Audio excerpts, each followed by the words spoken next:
What's going on, YouTube? Last Musketeer here, coming at you with part 2 of the Neural Cloud free-to-play Is It Worth It series. So, as this is playing in the background and is giving you an overview of what I'm starting with on day 2, I want to say this video, and probably the series in general, will not be in the 7-day format.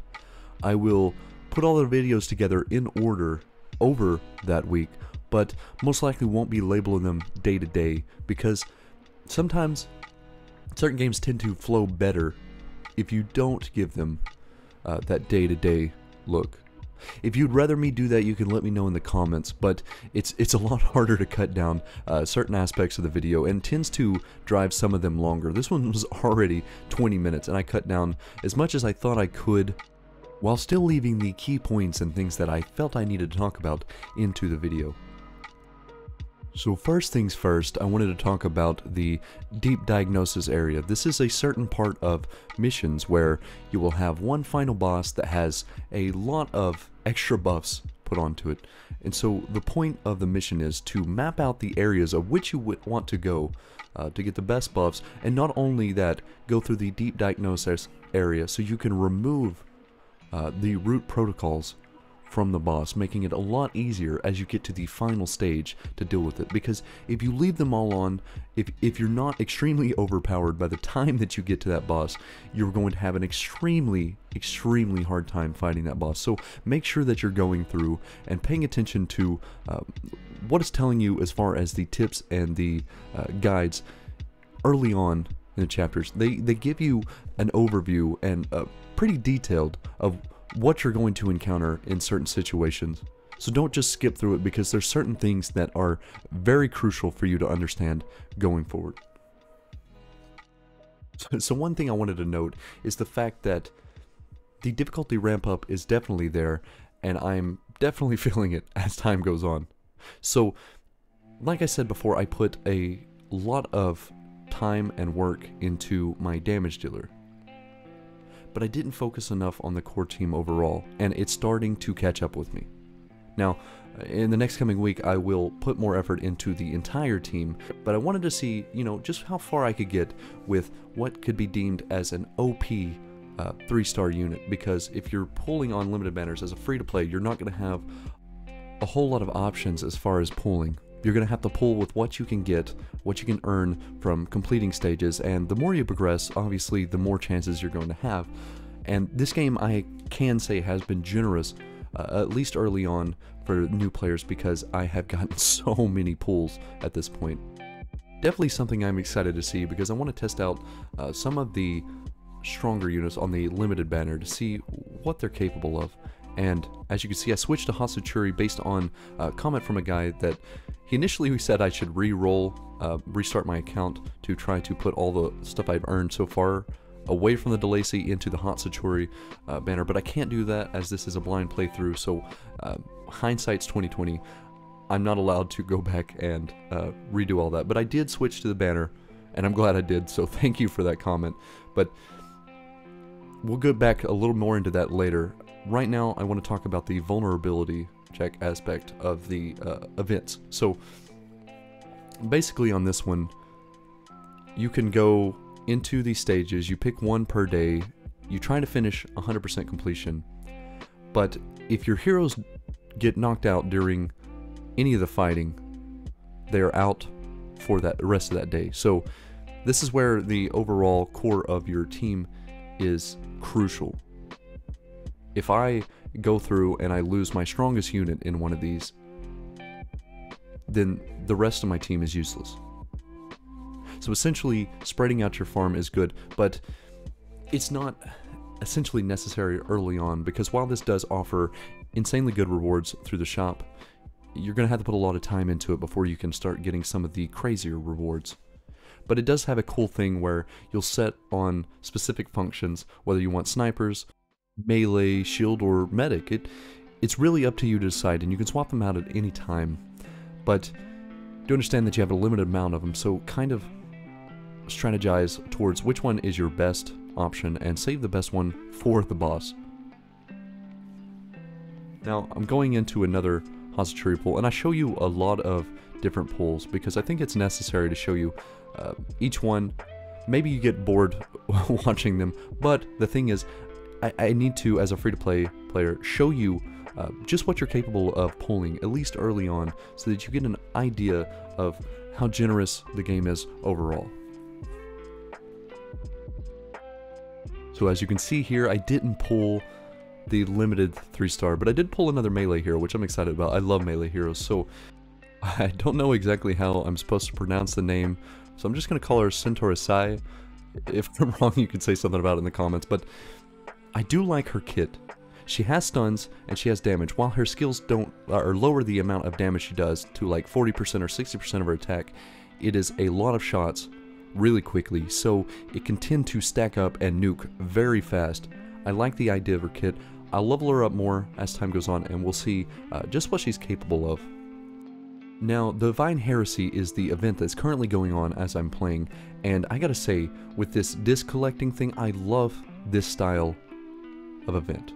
Because I can go in, I don't have to worry about spending to hit a certain milestone. I'm just going in and playing day to day, using the keys the game gives me, the extras that I get daily, and just stacking up as much of these as I can and getting really good rewards out of it.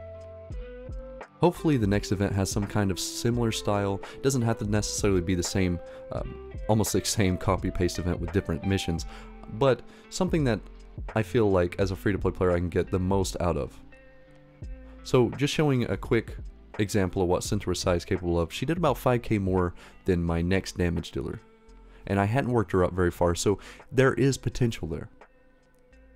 But going into the Endless Exploration, I actually didn't get that far in it because I kind of forgot about moving on to that as I was going through the campaign. But it does offer really good rewards, and you can get some advanced searches from there, so do pay attention to that. And since I've got enough of them, and I'm getting a whole bunch of the sand, overall I decided to do another pull, and this is the first one after pulling Centauri, so the pity had reset. But I do pull another 3-star hero, and so I was happy to see that I actually ended up getting the limited hero, Hatsutiri. Now, I didn't know on first impressions just how good she would be early on because I didn't have a whole lot of resources to pump into her, so I got her at first to like 20 right away, which is not that high since all my other heroes are higher than that at the time. But she ended up at that lower level being stronger than Centauri, which isn't the greatest comparison because Centauri is more of a skill-based unit in which you're locking people down and you're kind of throwing out burst damage. So if you're not using that, you're not going to see as much potential overall. But I think she has capabilities of doing really good boss nuking. We'll see as time goes on. But Hatsutiri has a really, really cool kit in which she will teleport right away to the lowest health unit and attack them, and every time she kills them it resets it so you can keep teleporting, so she doesn't have to worry about breaking blocks generally. She's going to keep going, and as you see here I didn't have the requirements to break through, but I used the widget selectors that the game had given me early on to actually have enough to get the 25 purple. So I broke her through. She is now my highest level hero, and we'll keep working on her as we go through this video.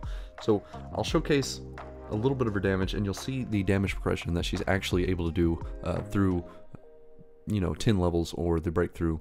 And I also put as much of the gifting as I could into her to raise her intimacy so that I could get more damage out of her and get some extra shards to work towards her neural expansion, because overall that's the most important part. As you're leveling her up, it's going to give her a lot more stats, but also ups the damage of the ultimate skill, which as far as I know might be the only way to actually upgrade an ultimate skill. I haven't unlocked the actual skill upgrades because you have to beat I think chapter 4 part 4, and I hadn't quite got to that point yet because I'm starting to slow down in progression. But when I get to that point I can show off just how much you can upgrade and how much more damage she'll end up doing. But this is just a quick showing of what her animation looks like and also her damage. So she did 14k, the rest of my team did like 3k and less. Already you can see just how massive her damage is, and I use her skill on the boss because it does like 1000% of her attack at base level, or maybe 12 100. I don't remember exactly what the number is, but either way, she's a single target nuke. Very fun to watch. Very fun to watch their health just disappear. So, going into another summon, you see 3 purples, which is fair. I'm fine with that.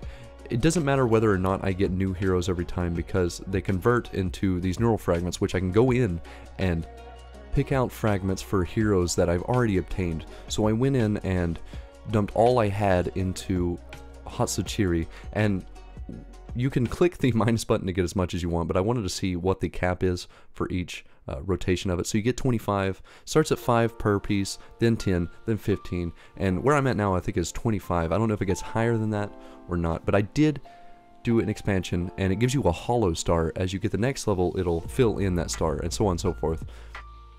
But the cool thing is, not only does it give you stats, it gives you extra pieces to your algorithm slots. It'll give you extra damage on your ultimates, maybe give you cooldown on certain skills, which is all amazing.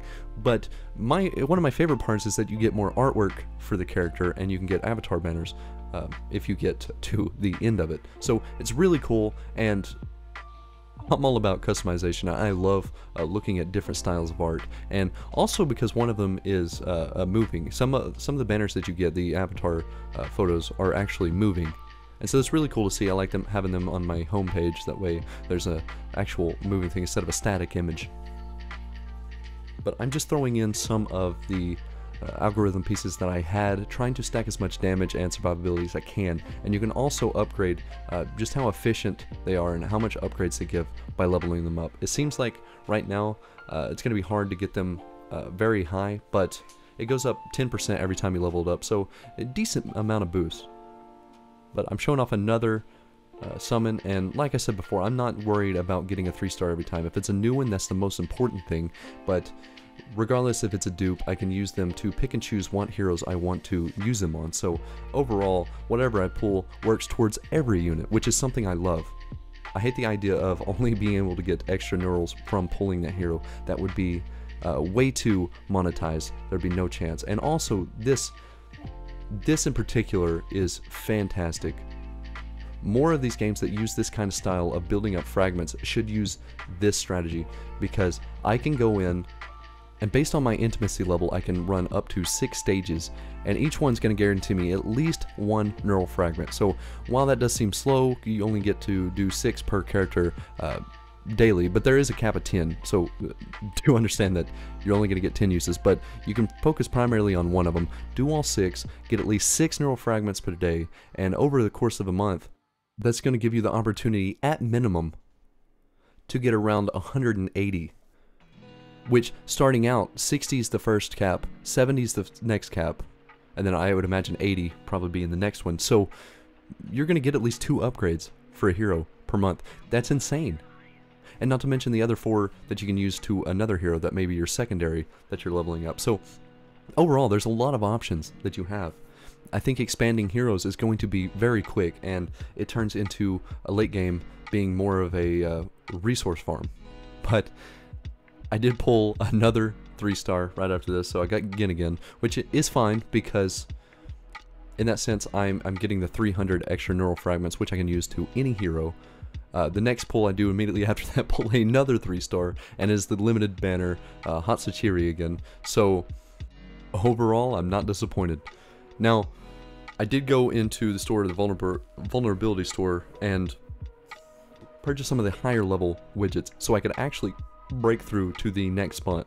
So now I've got our level 56. That is what I ended up with, I believe, because it does take a ton of XP, and as I've said before, XP seems to be hard to come by unless you're a lot later on in the game. This does offer a lot of great rewards, so I put a lot of time into that. But as you can see, stage 3 on this one, it only goes to 5, but stage 3 was 18,000 recommended combat rating, and I think at the end of this I had like 11k, maybe 12k, so of course I got a long way to go, but within a week's time I've progressed really far, and I'm just showing you kind of what everything looks like as far as where I go, what gear she has on her, And I do change some stuff in this just so I can make her a little stronger, give her a little more crit damage, that sort of thing. But as I've talked about, and as I'm sure you could tell, all of my resources have been going to her. And I'm not mad about it because she's done extremely well. She's actually carried me so far through these things, and the battles take a very little time. And the one thing I am running into as a problem is that certain bosses have this thing where they take damage and it gives them health based off that, so she ends up not being able to kill them before their next skill comes up. I've got to expand on the stun aspect so I can keep that boss locked down so it can't get its skill off. That is one thing I will work on going forward, maybe getting Sentorosai to a point where she can get the stun off quite often. But if you're watching the damage on the left side of these, and I really like the XP one as a showcase because it's one boss and it gets to show you what it was like if she's just attacking one thing. But pay attention to the left side box to see just how much damage she's doing, and she still has so much farther to go. You see like 32k, and that was over just a few seconds span. So, but I did find the comment, so thank you Vander for suggesting this. I'm so glad I actually swapped banners for her because she's been actually paramount to my progression. But other note, I don't know why her lower half of her body for some reason seems to contort the opposite direction of her top half. Maybe it was just a mess up in the art and they didn't notice it, or maybe I'm looking at it wrong. But either way guys, I'm gonna end the video here. This has been The Last Musketeer, and I'll see you in the next one. Peace.